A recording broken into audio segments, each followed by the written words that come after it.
Hi ಎಲ್ರಿಗೂ ನಮಸ್ಕಾರ. Horn ಅಡಿಗೆ ಮನೆಗೆ ಸ್ವಾಗತ.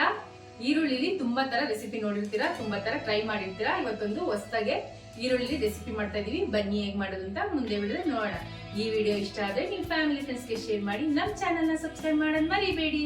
ಇಡ್ಲಿ ಬೇಯಿಸೋ ತಟ್ಟೆ ತಗೊಂಡು ಅದಕ್ಕೆ ಈರುಳ್ಳಿ ಹಾಕೊಂತ ಇದ್ದೀನಿ. ಇದೊಂದು 1/4 kg ಅಷ್ಟು ತಗೊಂಡಿದ್ದೀನಿ ಈರುಳ್ಳಿ. ಇದು ಸಾಂಬಾರು ಈರುಳ್ಳಿ ಎಲ್ಲ ಇದಕ್ಕೆ ತಟ್ಟೆಲಿ ಹಾಕೊಂಡ್ಬಿಡೋಣ. ಒಂದು ಚಿಕ್ಕ ನಿಂಬೆಹಣ್ಣು ಗಾತ್ರದ ಹುಣಸೆ ಹಾಕೊಂತ ಇದ್ದೀನಿ. ಇವಾಗ ಇದನ್ನು ಬೇಗ ಇಟ್ಕೊಂಡ್ಬಿಡೋಣ. ಮೊದಲೇ ಪ್ರೀ ಹೀಟ್ ಮಾಡ್ಕೊಂಡಿದ್ದೆ. ಇವಾಗ ಇದನ್ನು ಚೆನ್ನಾಗಿ ಬೇಯಿಸ್ಕೊಂಡ್ಬಿಡೋಣ.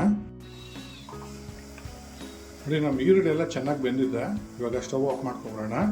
ನಾವು ಬೇಯಿಸಿಕೊಂಡಿರೋ ಈರುಳ್ಳಿ ಎಲ್ಲ ತಣ್ಣಗಾಗಿದೆ. ಇವಾಗ ಇದನ್ನು ಜಾರ್ಗೆ ಹಾಕೊಂಡ್ಬಿಡೋಣ. ಹುಣಸೆಹಣ್ಣು ಹಾಕೊತಾ ಇದ್ದೀನಿ. ಇವಾಗ ಇದನ್ನು ನೀರು ಹಾಕ್ದಿರೇ ರುಬ್ಕೊಂಡ್ಬಂದ್ಬಿಡೋಣ.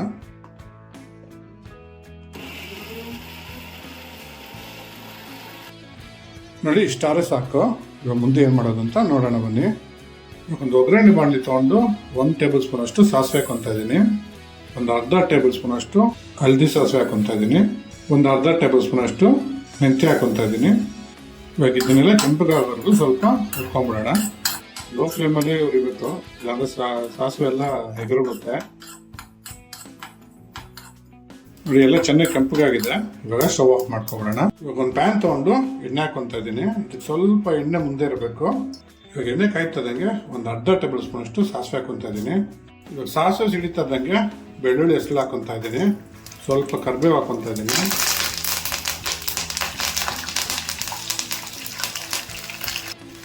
ಸ್ವಲ್ಪ ಹಿಂಗೆ ಹಾಕೊತಾ ಇದ್ದೀನಿ. ಸ್ವಲ್ಪ ಮಿಕ್ಸ್ ಮಾಡ್ಕೊಂಡ್ಬಿಡೋಣ. ಇವಾಗ ಇದಕ್ಕೆ ರುಬ್ಕೊಂಡಿದ್ದಲ್ಲ ಈರುಳ್ಳಿ, ಅದನ್ನ ಹಾಕೊತಾ ಇದ್ದೀನಿ. ಇವಾಗ ಇದನ್ನು ಒಗ್ಗರಣೆಯಲ್ಲೇ ಚೆನ್ನಾಗಿ ಬಳಸ್ಕೊಂಡ್ಬಿಡೋಣ.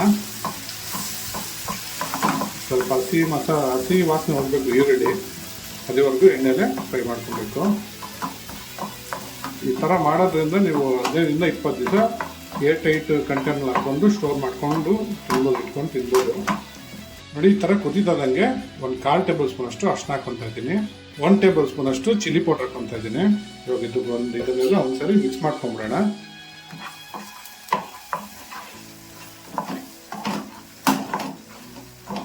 ನೋಡಿ, ಆವಾಗಲೇ ಹುರಿದಿಟ್ಕೊಂಡಿದ್ವಲ್ಲ ಸಾಸಿವೆ ಮೆಂತ್ಯ ಎಲ್ಲ, ಅದನ್ನು ಪುಡಿ ಮಾಡಿ ಇಟ್ಕೊಂಡಿದ್ದೀನಿ.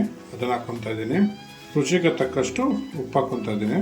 ಇವಾಗ ಇದನ್ನೆಲ್ಲ ಒಂದ್ಸರಿ ಮಿಕ್ಸ್ ಮಾಡ್ಕೊಂಡ್ಬಿಡೋಣ.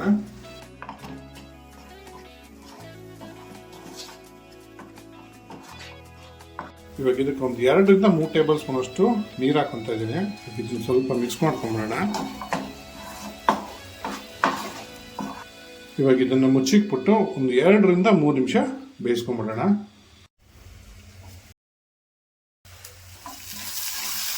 ಅದು ಚೆನ್ನಾಗಿ ಬೆಂದಿದೆ, ಹಸಿ ವಾಸನೆ ಹೋಗಿದೆ. ಇವಾಗ ಸ್ಟವ್ ಆಫ್ ಮಾಡ್ಕೊಂಡ್ಬಿಡೋಣ. ಈರುಳ್ಳಿ ಉಪ್ಪಿನಕಾಯಿ ರೆಡಿ ಆಗಿದೆ. ಟ್ರೈ ಮಾಡ್ಬಿಟ್ಟು ಹೇಗಿತ್ತು ಅಂತ ಕಮೆಂಟ್ ಬಾಕ್ಸ್ ಅಲ್ಲಿ ತಿಳಿಸಿ. Thanks for watching our video.